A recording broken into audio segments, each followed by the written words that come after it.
अस्सलाम वालेकुम जी, मैं मारिया अली, आप देख रहे हैं मेरा चैनल। मुंतहा के चीखने की आवाज़ें सुनकर दुकान के मालिक ने क्या खौफनाक किस्म का कदम उठाया था। डीएनए रिपोर्ट के बगैर अरसलान को क्यों पार किया गया, असल कहानी पुलिस के अंदर से ही लीक होना शुरू हो चुकी है।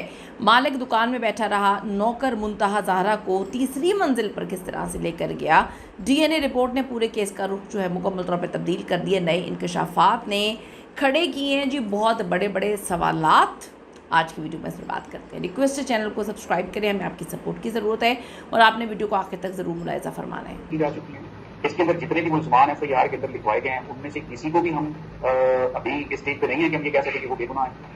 मासूम मुंतहा ज़हरा के चचा ने मीडिया पे आकर एक इंतहाई खौफनाक बल्कि सनसनीखेज़ इल्ज़ाम आयद कर दिया कि उनका जो मानना है कि पुलिस मुकाबले में जिस मुलजिम को मारा गया है, कहानी सिर्फ उस तक महदूद नहीं थी। सिर्फ अकेला वही मुलजिम नहीं था, अकेला वही नहीं था जिसने मुंतहा के साथ कुछ किया। चचा का दावा है असल और बड़े मुलजिमान को पर्दे के पीछे छुपाने की कोशिश की जा रही है, उन्हें बचाया जा रहा है।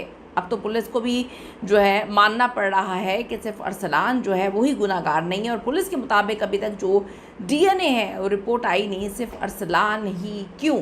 बड़ी अजीब सी बात है, तो बड़ा आम सा केस है। ये जो दुकानदार है तो आम सा ही बनता है ना, मतलब ये कोई हाई प्रोफाइल केस नहीं है।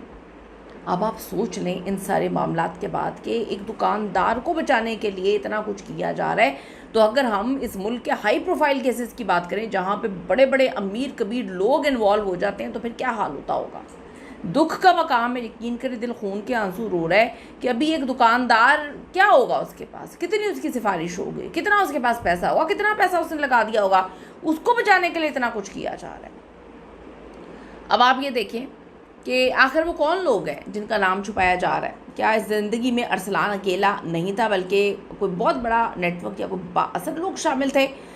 अब जो पुलिस तफ्तीश और पोस्टमार्टम रिपोर्ट में ये साबित हो चुका है कि मासूम बच्ची को पहले ऊपर लेकर जो है जाकर उन्होंने बंद कर दिया था, फिर उस पर तशद्दुद करना शुरू किया, उसको मारा पीटा। इस दौरान मुंतहा के घर वाले ढूंढते हुए मुतादिद बार जो है दुकान पे आते हैं, ये देखकर कि जी ज़्यादती करने वाले ने बच्ची के साथ, आप ये देखें कितनी उसको अजियत दी है, उसको कितना मारा पीटा, उसके जिस्म पे कितने खौफनाक निशानात हैं। ज़्यादती करने वाले ने बच्ची का सर ज़ोर ज़ोर से दीवार पर मारा है और ज़मीन पर मारा है, जिससे वो बेहोश हो गई थी। यहाँ से जो जालिम दरिंदे हैं उन्होंने नया प्लान बनाया और मुंतहा की फैमिली को भटकाना शुरू कर दिया। उन्होंने मिसगाइड कर रहे थे, बार बार मिसगाइड कर रहे थे। एक ने कहा आई नहीं है, दूसरे ने कहा आई थी चली गई है। यहाँ पर मुंतहा की फैमिली का सब्र और अकल इसको दाद देनी चाहिए।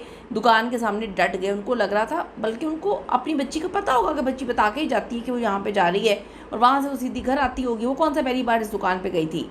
चाहिए तो ये था कि इलाके वाले इकट्ठे होकर दुकान की पूरी जो बिल्डिंग थी उसे छानते तो शायद मुंतहा ज़िंदा बच जाती, लेकिन किसी के वहमो गुमान में भी नहीं था कि इतना भरा बुरा इलाका है, वहाँ पे कोई दरिंदा इतनी दरिंदगी कर सकते हैं मिलके। दुकानदार ने प्लान बना लिया कि कुछ भी हो जाए मुंतहा की डेड बॉडी जो है वो आज रात में गायब करनी है। उसको इस बात पे यकीन था कि कोई ऊपर तक नहीं पहुँच पाएगा। इन्होंने फ़ौरन बच्ची का गला काट कर कमरे का ताला लगाया, अरसलान को चाबी देकर गायब कर दिया। अब फैमिली ढूंढ रही है, वो स्टोर नुमा कमरे तक भी पहुंची लेकिन आगे से लॉक था, तो यही सोचा कि लॉक के अंदर क्या करेगी बच्ची। इन जालिमों ने बच्ची को ड्रम या बोरी में डालकर रात को गायब कर देना था। मुंतहा के घर वालों ने पुलिस बुला ली और फिर ख़ुद बाहर ही खड़े निगरानी करते रहे। तफ्तीश में आने वाले खौफनाक इंकशाफात के मुताबिक मुंतहा जब पहली बार दुकान में आई थी तभी दरिंदों ने नापाक प्लान बना लिया था।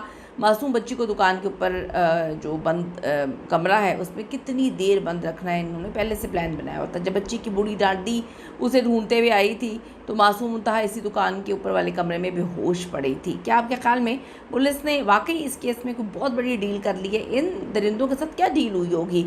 नीचे कमेंट्स में अपनी कीमती राय के हवाले से ज़रूर आगाह करें। आपको क्या लगता है कि कितनी डील हुई होगी, इसके पीछे के क्या मुहर्रिकात होंगे, पीछे क्या क्या मामलात होंगे, ज़रूर कमेंट करिएगा।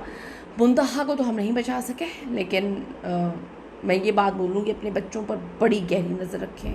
यकीन करें दरिंदे खुलेआम घूम रहे हैं, अब ऐसा लगता है इंसान कम दरिंदे ज़्यादा हो गए। कमेंट करेगा। सी यू द नेक्स्ट वीडियो लाने के बाद।